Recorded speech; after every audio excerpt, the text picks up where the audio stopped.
Listo. Entonces, cuando yo les dije 5%, ese 5% necesita ser, yo estoy pidiendo que abran la cámara y yo estoy apagado. Ese 5%, yo les mencioné alguna unidad, pero usted, No, sí, profesor. pero usted sí sabe que los porcentajes tienen humedad, ¿sí o no?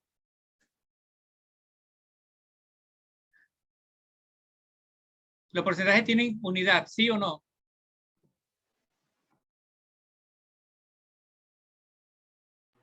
Sí.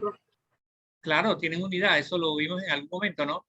Las unidades pueden ser de masa o de volumen, masa-masa, masa-volumen, volumen-volumen. Entonces, yo no les dije nada de unidad, nada más dije 5%. Ahora, el azúcar, ¿cuál es el estado de agregación? El estado físico, eso no hay duda, ¿no? Bueno, al menos el azúcar que consumimos es sólido, así que esa disolución es de un sólido, de un soluto sólido y un solvente líquido. Es una disolución sólido-líquido, que son las más comunes, las que más manejamos cotidianamente. Ahora, si yo les hubiese dicho 5% masa-volumen, ya es distinto. Si le digo 5% masa-volumen, sería 5 partes en unidades de masa por 100 partes en unidades de volumen.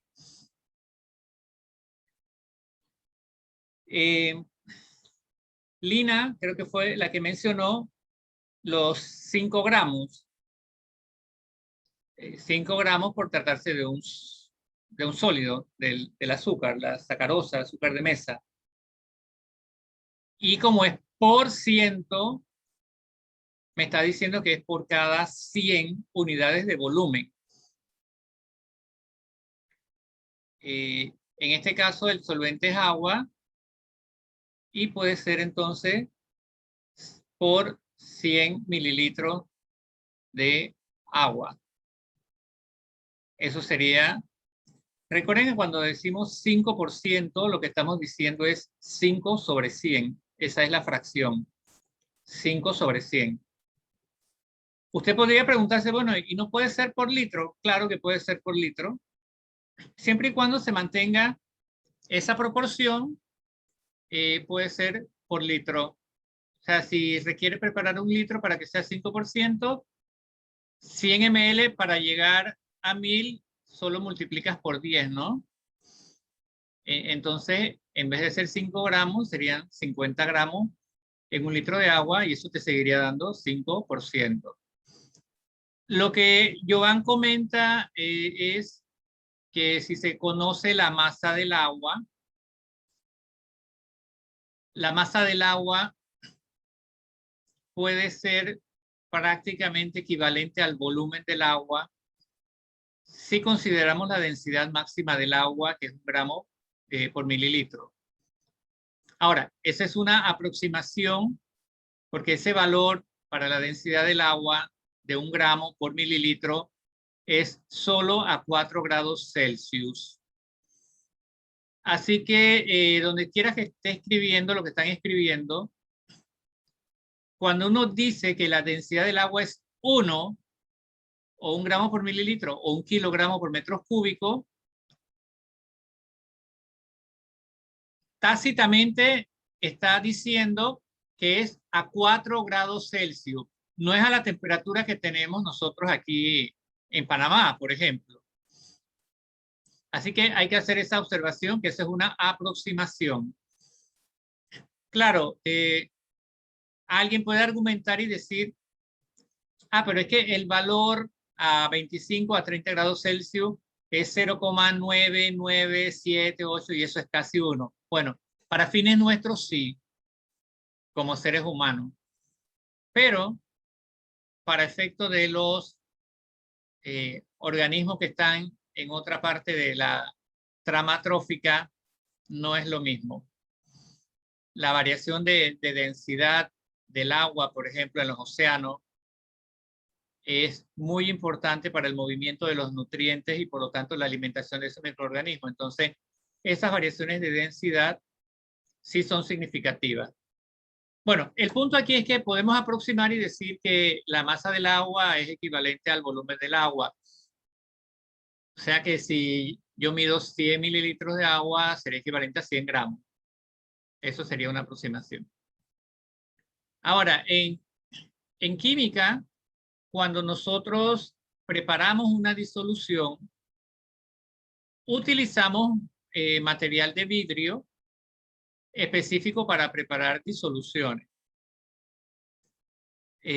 ¿Alguien recuerda cuál es el material de vidrio que se utiliza para preparar una disolución?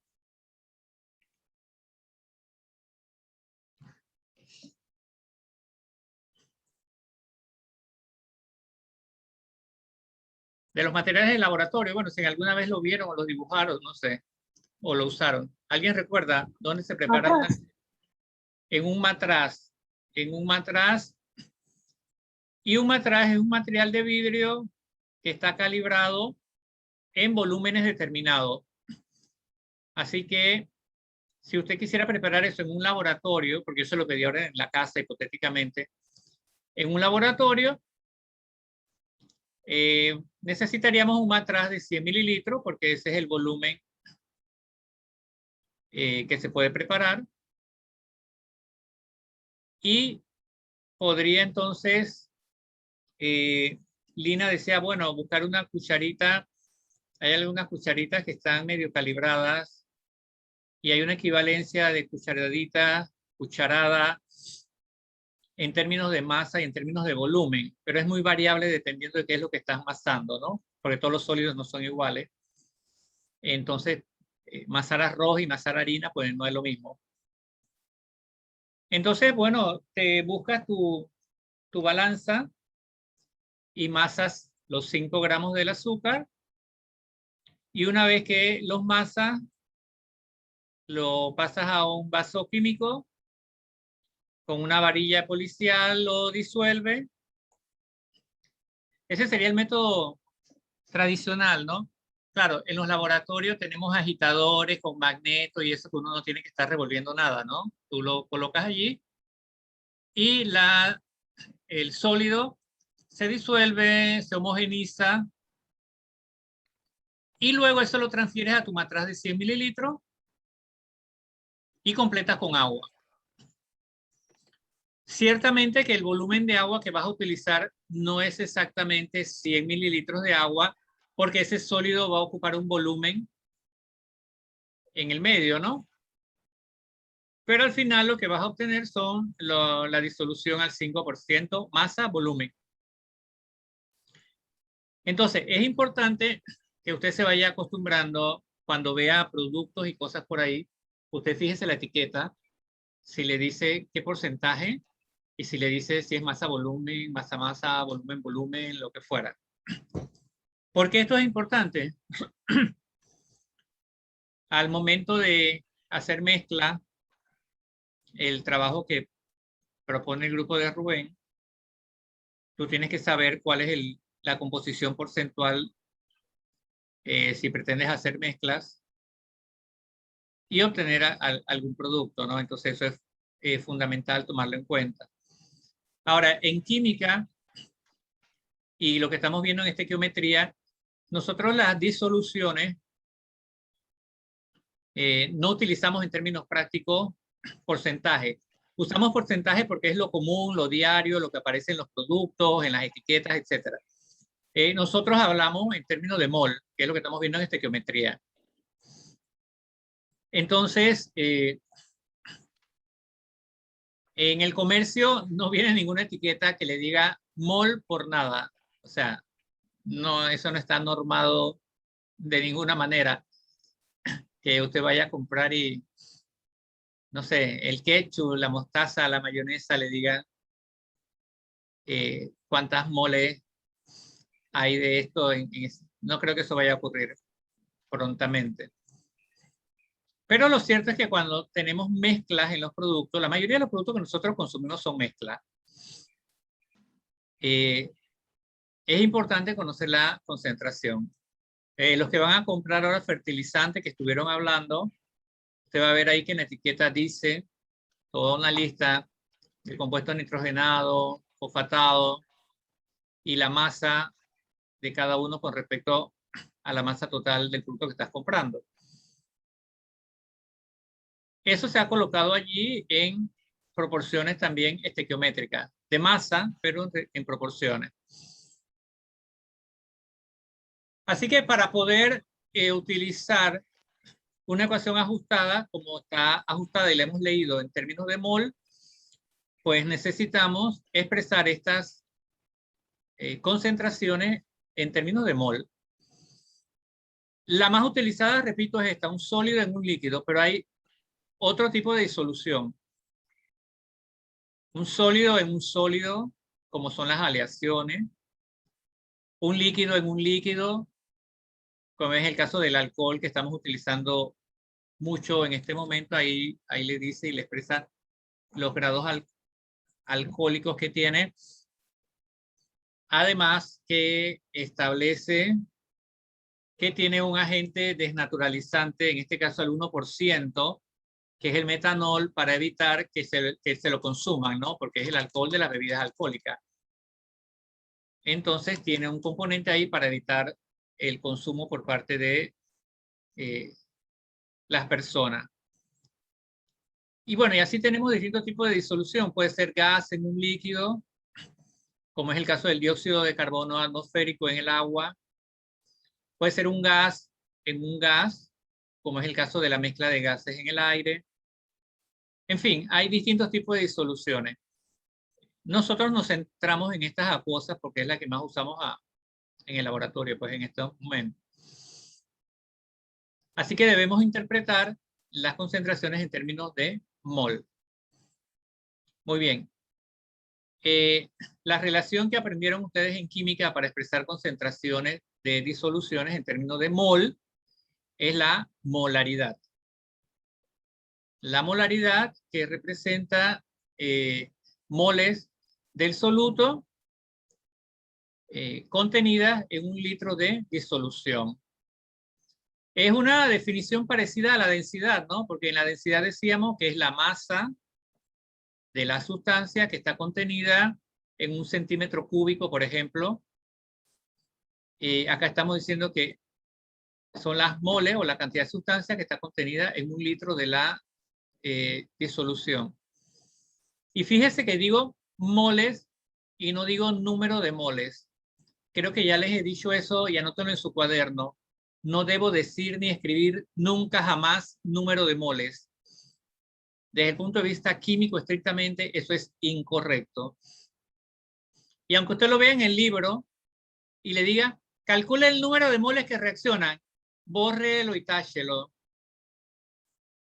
Mol, repito, mol no es un número. Mol es la unidad y eso lo sabemos porque ya vimos y usted aprendió ya las unidades del sistema internacional, ¿no? Pero bueno, comenzaron a decir el número de mol, el número de mol, el número de mol y ya nos aburrimos de pelear con eso. Muy bien. Entonces, reitero, en el laboratorio, para preparar disoluciones, tenemos matraces. Los matraces los denominamos matraces aforados o matraces volumétricos, igual que las pipetas, porque son matraces que han sido calibrados para volúmenes específicos. Entonces, hay matraces de 5 mililitros, de 10 mililitros, de 50, de 100, de 500 mililitros, de 1 litro, etc.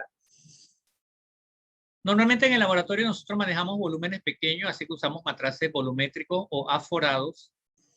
La palabra aforo se ha puesto muy de moda en este momento porque usted ve que abren el restaurante y el aforo permitido es del 25%. O el juego en los estadios, el aforo es solo del 30%. Y aforo por aquí y aforo por allá. En química, los materiales que son volumétricos tienen una línea alrededor del cuello que se llama la línea de aforo. O sea, cuando usted lo va a usar, solo puede completar con el disolvente hasta esa línea. Esa es la línea de aforo. Es la capacidad máxima para ese matraz. Si usted se pasa de esa línea, ya el volumen no es el volumen correcto. Entonces está calibrado con una línea de aforo para que usted sepa que hasta ahí debe llegar cuando utilice ese matraz. Entonces, en el laboratorio es común encontrar pues este tipo de matraces aforados o volumétricos. Muy bien. Hay otro producto de consumo diario en su casa, que es el vinagre. El vinagre es una disolución de ácido acético. ¿Cuál es la fórmula del ácido acético? ¿Cómo escribimos los químicos el ácido acético?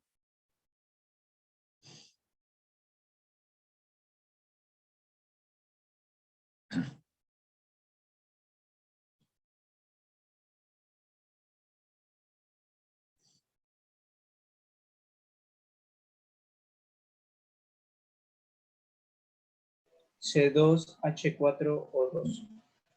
Carbono 2, hidrógeno 4 y oxígeno 2. Ok, esa sería una fórmula condensada, ¿no? No desarrollada. Y si lo queremos escribir como ácido, recordemos que al inicio debe ir un hidrógeno, ¿no? Deberá ser entonces H. Y lo que dice Isaac, si restamos una H, entonces sería H, C2, H3, O2. O sea que sería el ion acetato unido a un hidrógeno ácido. El hidrógeno ácido, el hidróneo. Pero resulta que esta molécula, a diferencia de los otros iones, nitrato, bromuro, cloruro, etcétera, es orgánica. Entonces, en química,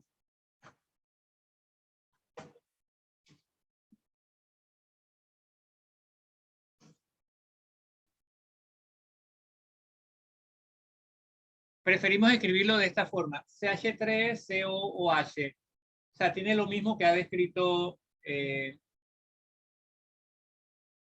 Domínguez, Isaac. C2H4O2.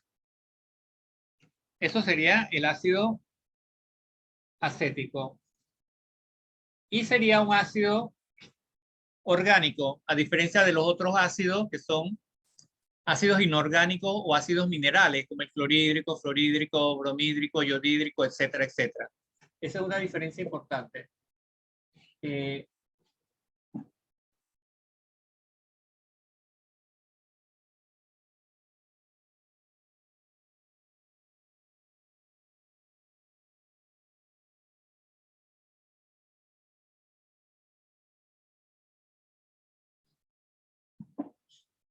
¿Recuerdan los dibujos esto de la estructura punto electrón de Lewis?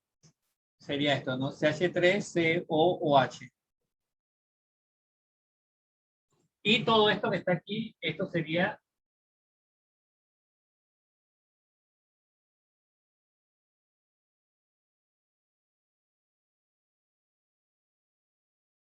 un ácido, pero específicamente ácido carboxílico. Ácido carboxílico. Sería el ácido acético que encontramos en el vinagre comercial. Ahora, ese vinagre comercial, si usted se ha fijado en cuando se le pidió lo de la nomenclatura y productos caseros, normalmente porque hay, bueno, vinagre de manzana, vinagre de cuantas otras cosas, la acidez probablemente no sea la misma, pero el proceso de fermentación sí lo es. Entonces, eso es, allí en el recipiente usted va a encontrar que tiene una acidez mínima de 4%. Vamos a suponer que sea 4% en masa volumen.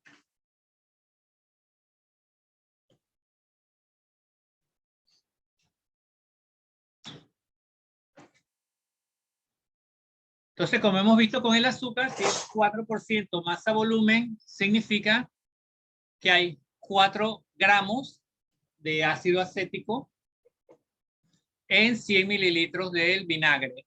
y el vinagre sería la disolución.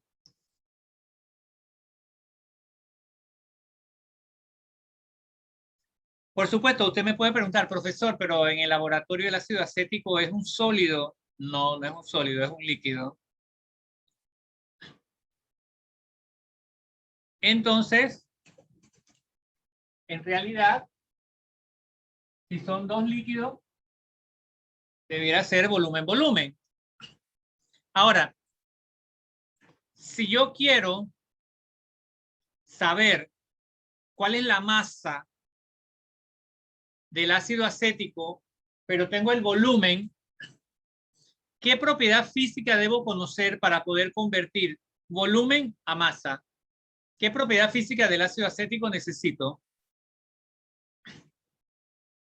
La densidad, La profesor. densidad. La densidad, correcto. Entonces necesitaría fijarme en la botella donde está el ácido acético, cuál es el valor de la densidad. Y si no lo dice, como estas disoluciones son disoluciones diluidas, uno podría nuevamente asumir que la densidad es aproximada a la densidad del agua, 1 gramo por mililitro, y hacer esa conversión. Entonces podríamos decir, bueno, es 4% en volumen, pero como es acuosa, la densidad es parecida, así que puedo poner masa volumen. ¿Se entiende eso? O sea, estoy asumiendo, puedo asumirlo porque es cercano a la realidad.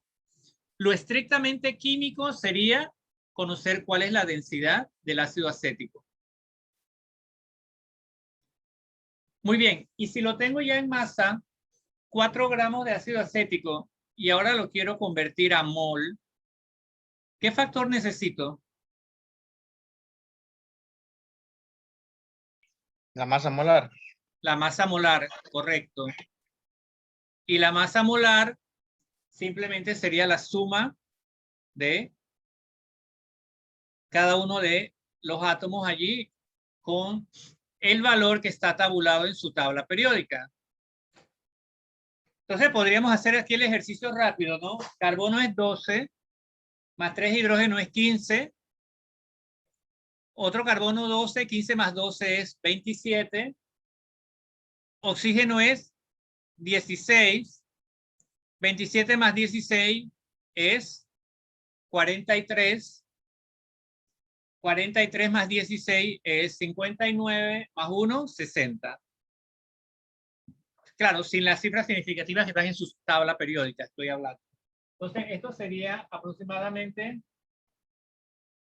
60 gramos mol. ¿Qué concluimos entonces? Que esos productos comerciales que nosotros utilizamos, conociendo cuál es el porcentaje que está declarado en la etiqueta y conociendo cuál es el componente que nos interesa, la sustancia. En química, ¿qué dijimos que llamamos sustancia? Solo a 2 cosas. En química, ¿cuáles son las 2 cosas que son sustancia?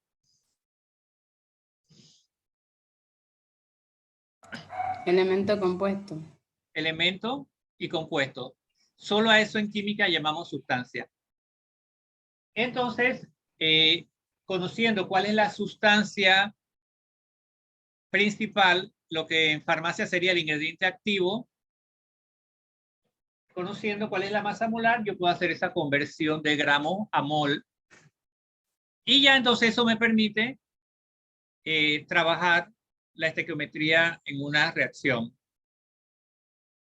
La interconversión de unidades de porcentaje a mol. ¿Se entendió eso? Sí, profe. Profesor. Y los iones no se cuentan ahí, profesor. ¿Los qué? Los iones. Bueno, en realidad cuando hablamos de sustancia, nos referimos a especies moleculares. En términos generales, cuando hablamos de sustancia. En este caso, el ácido acético es una molécula, no está en su forma ionizada mayoritariamente, como sería el caso, por ejemplo, de la sal, pues del cloruro de sodio. Entonces, si en la disolución hay iones, por supuesto que podemos referirnos a los iones independientes o al par iónico que hay en el medio. Bueno, si es un ion más complejo, también podemos referirnos a uno o el otro. Ok.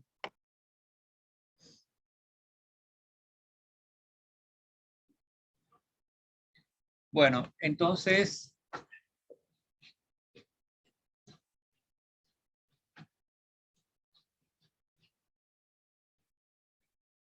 como ejercitación, porque yo no lo terminé aquí, usted después, ahora si tiene vinagre en su casa, busque en la etiqueta para ver qué porcentaje dice y conviértalo a unidades de mol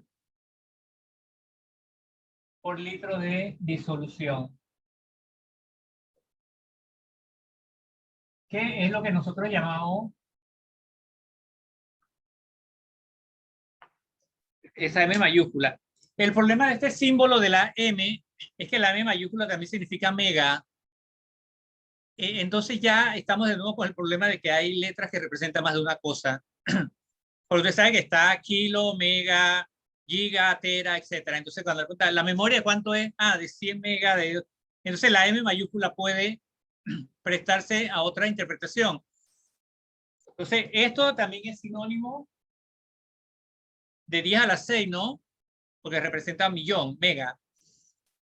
Entonces en química preferimos hablar de la unidad directamente, mol, litro, en vez de hablar de molaridad per se.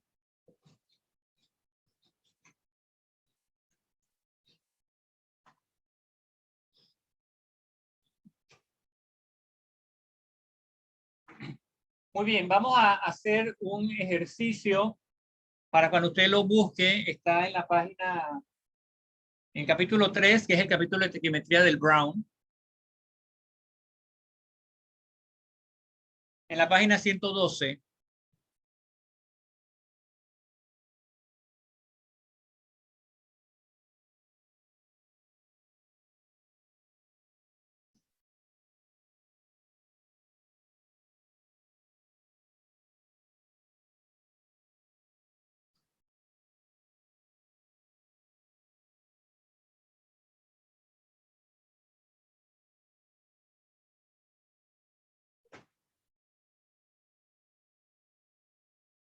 Ok, entonces, a ver, vamos a activar los conocimientos que tenemos. Me dan una fórmula, pero no me dice cuánto X hay ahí. Ahora, por las leyes que hemos visto, la relación o la proporción entre un átomo y el otro es una relación de números enteros sencillo, ya eso lo hemos aprendido. O sea que allí podría estar el 1, el 2, el 3, el 4. A eso se refiere. El único valor o dato numérico que me da el ejercicio es que en esta especie hay 52,92% de bromo. Entonces, el compuesto está formado por potasio, por bromo y oxígeno, pero no sé cuánto oxígeno. Aquí por la fórmula me está diciendo cuánto potasio hay, cuántas moles. Una mol. Una mol de bromo, Un mol. un mol. Entonces, eso me permite concluir a mí que las moles de potasio y bromo son equivalentes, ¿sí o no? Sí. Sí. Sí, Entonces sí. vaya anotando. Estamos tratando de razonar para que usted saque información antes de hacer cualquier cálculo. De la fórmula puedo deducir que las moles de potasio serán iguales a las moles de bromo. ¿Por qué? Porque la proporción es de 1 a 1. Después te preguntas, bueno, ¿y eso qué significa? Significa que si yo conozco las moles de uno, inmediatamente conozco las moles del otro. ¿Cierto? Porque son equivalentes. ¿Sí o no? Sí, Así, profe. Sí. así, pero con ganas, con convicción. Muy bien. Entonces, ahora me da como dato numérico 52,92% de bromo. Ahora me pregunto entonces, ¿qué significa esto? Ya sabemos que es un porcentaje, lo cual repetiremos hasta la saciedad.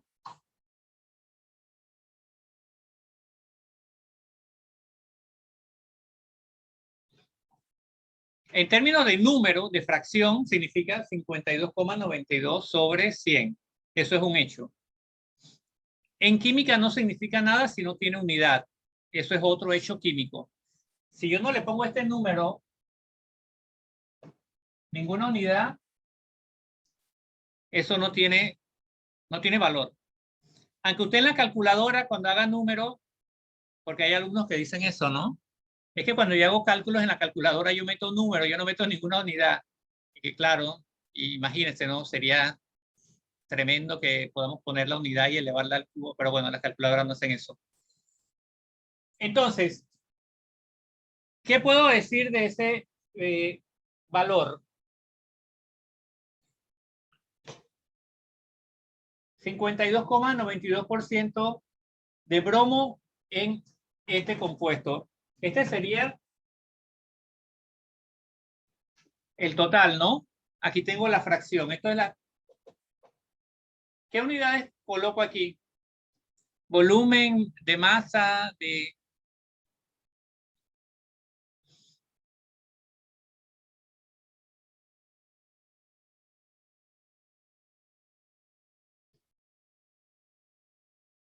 ¿Qué unidades coloco? Aquí. ¿Una unidad de masa o de volumen? Masa. De masa.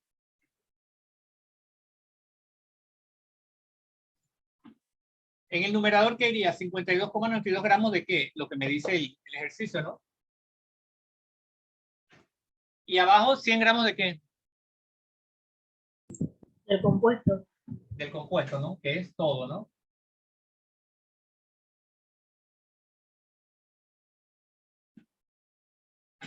Entonces, por cada 100 gramos tengo 52,92 gramos de bromo. Pregunto, ¿estos gramos de bromo se pueden convertir a mol? Respuesta, ¿sí o no? Sí, profe. Sí Sí. se puede. Sí, profe. Profesor. Sí, profe. ¿Cuál es la masa molar del bromo? 79,909. ¿Qué símbolo utilizan ustedes para representar masa molar? Gramos sobre mol. No, la M. La M mayúscula. Es que también es molaridad, pues, pero la de molaridad es así y la de masa molar es así. Es otro estilo de letra, pero bueno.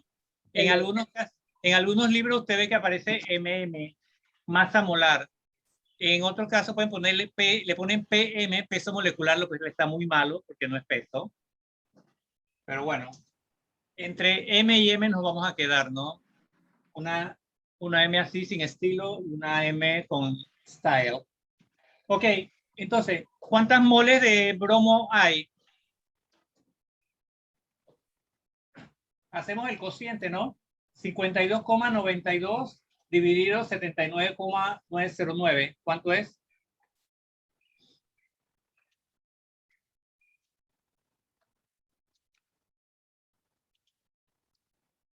Profesor, ¿podría repetir que no pude escuchar?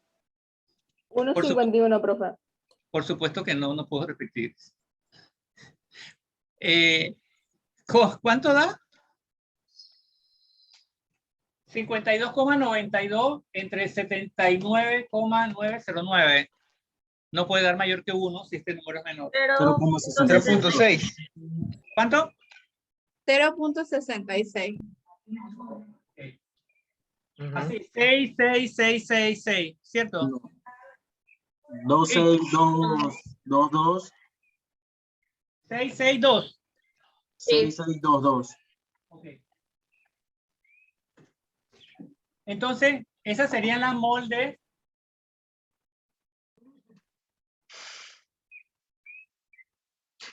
de bromo. ¿Qué dijimos de la mol de bromo y de potasio? Eran Que eran equivalentes. equivalentes.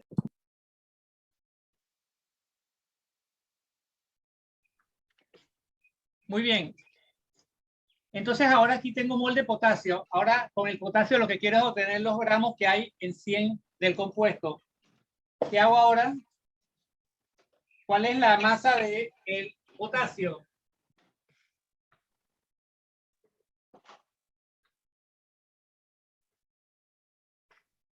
¿Cuánto es? Potasio, 39, ¿qué? 39,102. 102. Ok, entonces ahora aquí tengo mol y mol, pero ahora quiero tener gramo. Entonces, ¿qué hago? Divido, multiplico.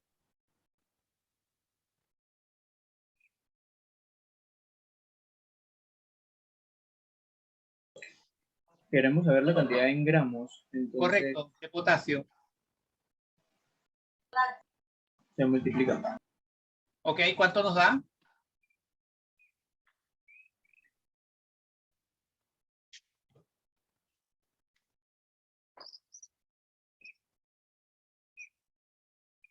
$25.89.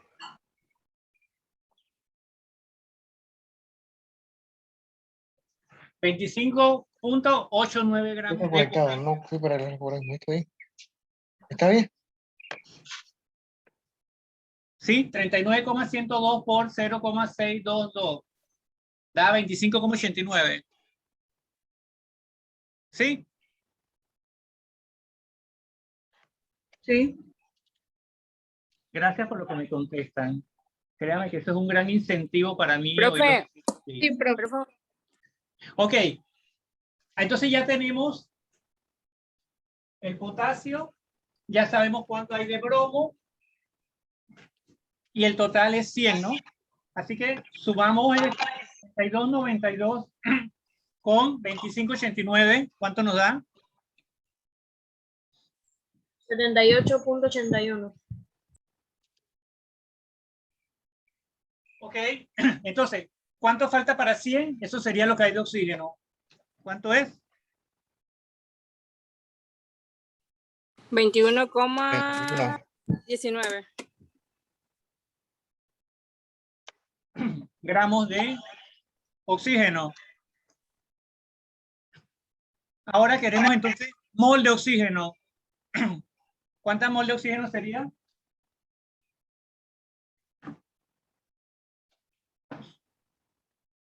(21,19) dividido la masa molar de oxígeno. 16, ¿no? ¿Cuánto da? 21,19 entre 16. 1,32.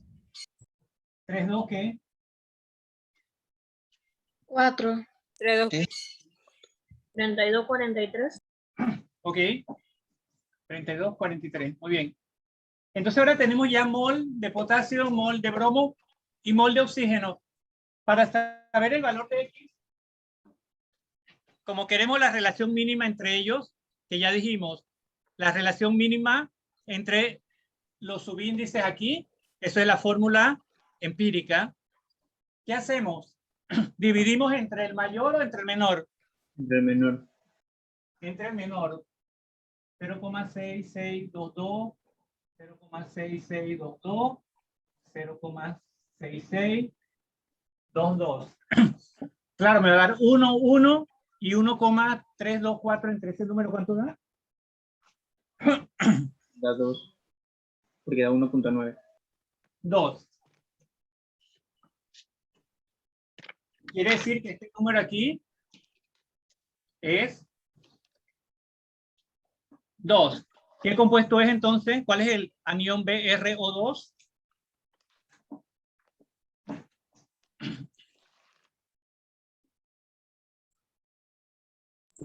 Bromito. Exacto. El que hace broma, el bromito. Bueno. Preguntas. Profesor, una pregunta. Así pues rápido, porque Con ya respecto- me pasé 3 minutos y usted tiene 5 minutos para irse a su otra clase. Dígame. Bueno, era con respecto a qué hizo No, mentira, lo usted, último. mentira, perdón. Usted no tiene clase ahora. La otra vez se quedaron hablando conmigo. A ver, pregunte entonces, ya me relajo. Dale. Ok. Era con respecto a qué hizo en el último paso para conseguir el 2. En esa parte no entendí. Lo que hizo fue que sacó la primera. Me encanta esa pregunta. ¿Qué hizo en el último paso? Eso es como si yo hubiera estado bailando. Último paso, no hice nada porque no bailo, pero ni, bueno. Para contestarte, mejor hagamos otra dinámica.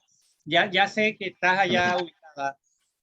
Del inicio, el recorrido que hicimos aquí. ¿Y por qué escribí por aquí, escribí por allá y escribí todo en desorden? ¿Por qué creen?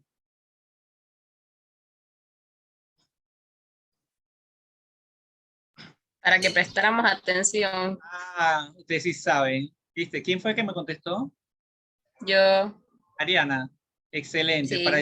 para eso mismo. Porque los científicos somos muy ordenados en realidad. Bueno, hagamos un rewind de la película, ¿no? Para contestarle a la compañera. Aquí no sabíamos al inicio cuánto. Profe, primero, ¿puedes mover la cámara más hacia la derecha?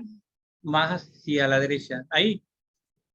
Hacia No, la derecha mía. ¿Pero cuál derecha? Hacia- Así, La derecha es- mía. Hacia la izquierda, profe. Su Hacia la izquierda, su hacia la izquierda. profe, sería su izquierda. Ajá. Ahora sí. Ahí o menos.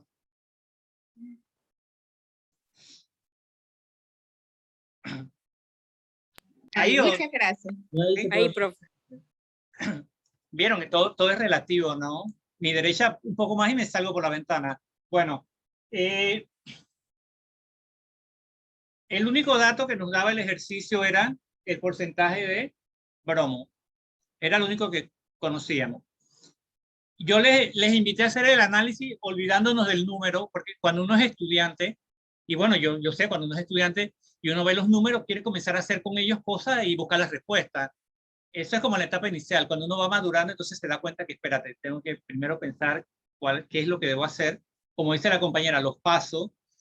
Y tengo que decirle a mi mente, ordénate y busca la información que tienes, escríbela y después entonces comienza a calcular, no hacer cálculos a lo loco. Entonces, tengo un compuesto que conozco que tiene potasio y bromo y no sé cuánto oxígeno porque no conozco ese subíndice, que en términos de mol y de acuerdo a las leyes que hemos visto de las proporciones, tiene que ser un número pequeño porque de acuerdo a las proporciones definidas, el compuesto que esté detrás de esto debe reunir ese requisito porque estamos hablando de especies que son estequiométricas. Insisto que esto se aplica para especies que son estequiométricas, porque existen algunas que no son estequiométricas. No las estudiamos en este curso de química general. Más adelante eso se ve en química inorgánica, pero usted anótelo por allí, porque después cree que eso se aplica a todo el universo de casos y no es así. Bueno, las especies que no son estequiométricas y punto. No podemos aplicarle estas reglas. Muy bien, entonces, lo que yo puedo deducir mirando la fórmula nada más es que la proporción de potasio a bromo es de 1 a 1. Y cuando digo esa proporción o razón molar, estoy diciendo que un mol de potasio es a un mol de bromo en ese compuesto. De manera que el análisis inicial era como la relación o la razón de ello es de 1 a 1. Si yo conozco las moles de uno, voy a conocer las del otro. Si hubiese sido de 2 a 1, cuando conozco uno, el otro es el doble o lo contrario, es la mitad. Pero puedo utilizar esa razón molar mirando la fórmula nada más. Eso está claro. Luego, el valor que me da es que hay 52,92% de bromo. Y ahí el razonamiento es, bueno, ¿qué significa que haya 52,92% de bromo? Que hay 52,92 gramos de bromo por cada 100 gramos del compuesto. ¿Cuál es el compuesto? K, B, R o X. Pero bueno, ahí pusimos compuesto. Entonces, el cálculo que estamos haciendo es en función de 100 gramos. Eso no hay duda. Alguien podría pensar, profesor, y si lo divido entre 100, también te tiene que dar lo mismo, porque aquí sería 0,5292 sobre 1. La relación, la razón es la misma. Si lo divides entre 100, ahí no cambia nada. Pero por comodidad, bueno, lo dejamos así, 52 gramos. Como conocemos la masa de bromo y conocemos la masa molar, podemos hacer la conversión de gramo a mol, utilizando la masa molar. Hicimos eso y resultó 0,6622 mol de bromo. Como el bromo es equivalente al potasio, entonces el potasio también debe ser 0,622. Fíjense, es la misma cantidad de sustancia, las mismas moles, no significa que sean los gramos iguales, porque bromo y potasio no tienen la misma masa molar. Eso también hay que tenerlo en cuenta, ¿no? El hecho que esto sea igual no significa que los gramos sean los mismos. Ok, ya tenemos 2 moles, la de potasio y la de bromo. Nos falta la de oxígeno. Como ya tenemos la mol de potasio, ahora hacemos lo inverso, conseguimos los gramos con la masa molar del potasio. Y eso resultó en 25,89, el producto de 39,102 por esto me dio, o les resultó 25,89 gramos de potasio. Entonces, del total del 100% o de los 100 gramos, ya conozco 2, el del bromo y el del potasio. Sumo estos dos, me da 78,8. Quiere decir que del total lo que falta es oxígeno. ¿Cuánto falta? Los 21,19 gramos, que es para llegar exactamente a 100. Ahora tengo gramos de oxígeno, pero me interesa saber mol, porque estoy escribiendo una fórmula en términos de razones o proporciones molares. Entonces, convierto esa masa a mol y resultó 1,324 mol de oxígeno. Entonces, al final tengo 0,662 de potasio, 0,662 de bromo y 1,324 de oxígeno. Ahora quiero saber, la pregunta sería, para responder a la compañera que preguntó, finalmente, ¿cuál es la relación de mole entre potasio, bromo y oxígeno? Lo que quiero encontrar es la relación mínima que hay entre ellos tres. Para encontrar la relación mínima, el procedimiento matemático es dividir entre la cantidad o las moles menores. En este caso es 0,62.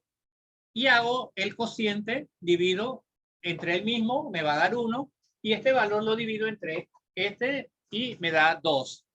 Por lo tanto, la relación que hay en el compuesto de potasio a bromo oxígeno es de 1 a 1 a 2.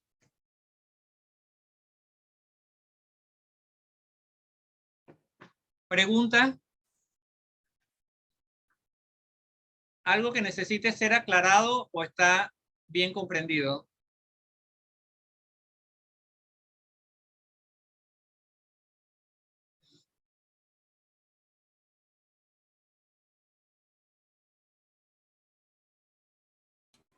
Para mí está bien explicado.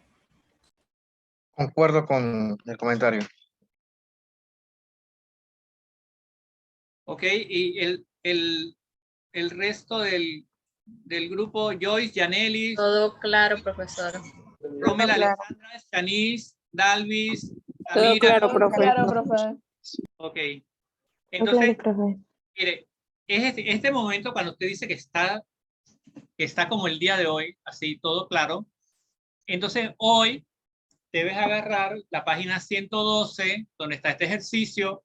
Entonces, mira a los vecinos del 112 y dice, bueno, hoy voy a hacer uno nada más, voy a irme suavecito. Entonces, busque esa página y haga un ejercicio, aunque sea.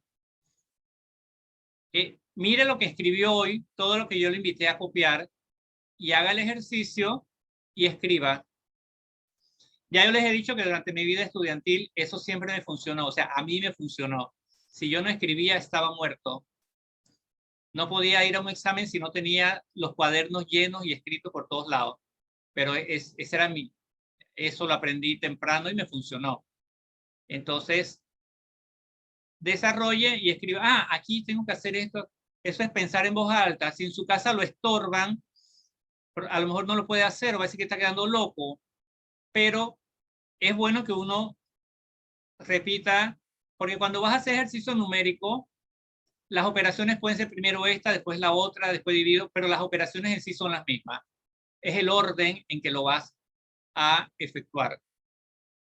Entonces, es bueno tener un tablero para los que no tienen, es bueno, porque usted lo desarrolla allí y cuando tiene un momento de quietud en su casa, se sienta o se acuesta en el piso y mira el tablero y usted siente cómo llega el poder. Y usted comienza a decir, eso se hace porque esto, aquello. Lo mismo pasa con cálculo, que cálculo todavía es mucho más abstracto, ¿no? Porque en cálculo no preparas ni una disolución ni haces nada. En química por lo menos vemos algo con los números. Pero en cálculo, vaya, tú comienzas a escribir esas culebritas y ese poco de cosas y al final no sabes ni qué es lo que estás, pero bueno, eso desarrolla otra área del cerebro, ¿no? Y quiero recordarles que como seres humanos tenemos 86.000 millones de neuronas haciendo conexiones. Entonces, hay que aprovecharlas. 86.000 millones no es cualquier cosa y que la podemos aprovechar como ningún otra especie en el medio nuestro. Y una de las razones que parece como sencilla, que nos diferencia de por qué nuestro cerebro, teniendo el tamaño que tiene con respecto a otro, es más eficiente. El resto de los animales tienen que buscar y consumir su comida y en ese proceso consume mucha energía. Como nosotros cocinamos los alimentos, eso nos ahorra mucho trabajo y consumo energético, porque el cerebro consume el 25% de la energía promedio, que es 2.000 calorías que consumimos diariamente. El 25% se va para el cerebro. Así que imagínense esa maravilla. Así que por favor, hoy me regalan un 5% de trabajo estequiométrico con el cerebro y el resto de la energía la utiliza para sus otras asignaturas. Bueno, si no hay más preguntas, nos vemos el viernes, si Dios lo permite. Hasta luego. Hasta luego, profe. Hasta luego. Profesor. Hasta luego, profe. Buen día.